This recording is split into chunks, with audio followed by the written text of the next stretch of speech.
మరొక breaking news అందుతోంది. కేటీఆర్ కుమారుడు హిమాన్షు ముక్కుకు గాయం తగలడంతో ఏఐజీ ఆసుపత్రిలో జాయిన్ చేశారు. ప్రస్తుతం అతడికి చికిత్స కొనసాగుతోంది. గేమ్ ఆడుకుంటూ కింద పడిపోవడంతో ముక్కుకు గాయం తగిలింది అని చెప్తున్నారు. అయితే రక్తస్రావం ఎంతకి ఆగకపోవడంతో హుటాహుటిన హిమాన్షుని ఏఐజీకి తరలించారు.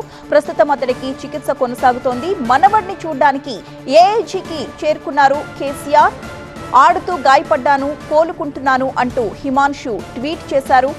ప్రస్తుతం ఏఐజీ హాస్పిటల్ కి చేరుకున్నప్పుడు కేసీఆర్ దృశ్యాలు మనం చూస్తూ ఉన్నాం. ప్రస్తుతం ఆయన ఏఐజీ హాస్పిటల్లోనే ఉన్నారు. ఒక అరగంట క్రితమే ఆయన హాస్పిటల్ కు చేరుకున్నారు.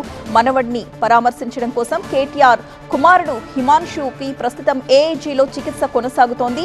గేమ్ ఆడుతూ కింద పడ్డంతో ముక్కుకు గాయం తగిలింది. ఆ సందర్భంలో రక్తస్రావం ఎంతకీ ఆగకపోవడంతో హుటాహుటిన గత రాత్రి హిమాన్షుని ఏఐజీలో జాయిన్ చేశారు. మనవడిని చూడ్డానికి ఏఐజీకి వచ్చారు కేసీఆర్. అయితే ప్రస్తుతం హిమాన్షు కోలుకుంటున్నాడు అంటూ అటు కేటీఆర్, హిమాన్షు ఇద్దరు కూడా ట్వీట్ చేశారు.